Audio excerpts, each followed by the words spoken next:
चूहा अगर रोबोट को नाराज कर दे तो क्या होगा। एक बूढ़ा आदमी बस अपने गोदाम में कुछ चूहे दौड़ते हुए देखकर हैरान हो गया। वह जल्दी से हथियार उठाकर चाय पॉट में चला गया और इसके परिणाम स्वरूप एक शॉकिंग दृश्य सामने आया। एक समूह चूहों ने उस पर ऐसे हमला किया जैसे कोई ऑर्गेनाइजेशन हो। स्पष्ट रूप से यह एक वार्निंग थी, लेकिन जब बूढ़े आदमी ने हथियार देखा वह पूरी तरह से दंग रह गया। तो वह जल्दी से गोदाम से बाहर आया और स्टोरेज कंपनी को कॉल किया और गोदाम में सभी चूहे दरवाजे की गार्डिंग करने लगे। बूढ़े आदमी ने काफी पैसे खर्च किए काउंटर मेजर्स खरीदने में। उसने इतने एडवांस्ड इक्विपमेंट का इस्तेमाल कर कुछ चूहों को मार डाला। बूढ़े आदमी को ऐसा लग रहा था जैसे वह तोते मारने के लिए कैनन चला रहा हो, लेकिन सेल्स मैनेजर ने कहा कि उसे चूहों को मारने की समस्या पर ध्यान नहीं दिया। देखो, यह बूढ़ा आदमी पूरी तरह डम्फाउंडेड हो गया। वह उसका पसंदीदा बिल्ली सूसा था। वह कुछ समय तक इसे बॉ चेक करता रहा। आने वाले दिनों में गोदाम में लड़ाई की आवाज लगातार गूंजती रही और बूढ़ा आदमी रेयर प्लेजर के साथ वाइन पी रहा था। लेकिन इस समय कई सर्वेलेंस डिवाइसेस डिस्कनेक्टेड होने की स्थिति दिखाने लगे। स्पष्ट रूप से ये चूहे और भी स्मार्ट हो गए थे। इससे बूढ़े आदमी को अपने इक्विपमेंट अपग्रेड करने पर मजबूर होना पड़ा। उसने ओरिजिनल 4 TT6 डिवाइसेस की जगह करंट TT15 मशीन शूज रख दिए। यह चीज लेफ्ट हैंडेड और राइट हैंडेड दोनों है। इसकी टेल में भी भारी हथियार लगा है। यह एक मल्टी फंक्शनल मशीन शू है जिसमें बहुत लॉन्ग रेंज है। जल्द ही वह जल्दी गोदाम में घुसा। ज्यादा समय नहीं लगा, वह बाहर आया और बूढ़े आदमी को दिखाने के लिए एक चूहे का सिर भी लेकर आया। क्या अच्छे स्वभाव का मशीन शू है। अगला है चूहा का अंत। मशीन शू ने घर के सामने चूहों के शवों का ढेर बनाकर बूढ़े आदमी को अपना प्रूफ दिया। गोदाम से बाहर भागा हुआ चूहा भी उसे नहीं बचा। इतनी क्रूर सीन देखकर बूढ़ा आदमी थोड़ा रिग्रेटफुल हुआ, लेकिन मशीन शू ने घर के सभी चूहों को बिना किसी भावनाओं के मार डाला, जब तक कि गोली वाइन ग्लास से टकराकर बूढ़े आदमी को पूरी तरह गुस्सा नहीं दिला दी। उसने फिर से रिस्क लिया और वेयरहाउस का डोर खोला। परिणाम स्वरूप अंदर की लड़ाई ने उसे पूरी तरह पागल कर दिया। दोनों पक्षों की लड़ाई बिल्कुल चौथे वर्ल्ड वॉर जैसी थी। कुछ चूहे लाइन में खड़े होकर मशीन शू पर हमला करने के लिए रेडी थे, लेकिन हार्ड शेल ने सभी अटैक्स परफेक्टली ब्लॉक कर दिए। अंत में गैटलिंग के काउंटर अटैक के तहत सब खून में बदल गया। एक चूहा मौका देखकर हवा से स्नीक इन करने की कोशिश की, लेकिन सिजर्स से काट दिया गया। कुछ चूहे इंजरीज के साथ बैटलफील्ड से भाग गए। बूढ़ा आदमी गंभीर रूप से घायल हो गया तो उसने फाइनल चार्ज के लिए एक स्मॉल ट्रैक्टर चलाया। मशीन शू पूरी तरह से फियर्स ब्लो के तहत पैरालाइज्ड हो गया। फ्रेंडली चूहों को देखकर बूढ़ा आदमी भी पीटी महसूस करने लगा। उसने सोचा कि लड़ाई खत्म हो गई। अचानक मशीन शू स्ट्रगल करते हुए अपना ब्रोकन बॉडी खींचकर फिर अटैक करने लगा। बाकी बचे चूहे टेरिबल मशीन शू से नहीं भागे,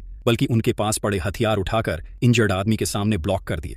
जैसे ही मशीन शू लास्ट ब्लो के लिए रेडी हुआ, बूढ़ा आदमी पीछे से एक एक्सट्रीमली इंपॉर्टेंट शॉट फायर्ड किया। वही बूढ़ा आदमी जो सपोज था एनिमी क्रिटिकल मोमेंट पर उसकी मदद करने आया। चूहों ने उसे धन्यवाद दिया और थम्स अप किया। इसके बाद बूढ़ा आदमी ने चूहों को उनके सीक्रेट रेड वाइन पीने के लिए कहा। सारे ग्रजेस इरेज हो गए। बूढ़ा आदमी और कैमरा के सामने वाला चूहा सनसेट में साथ साथ जीते हैं।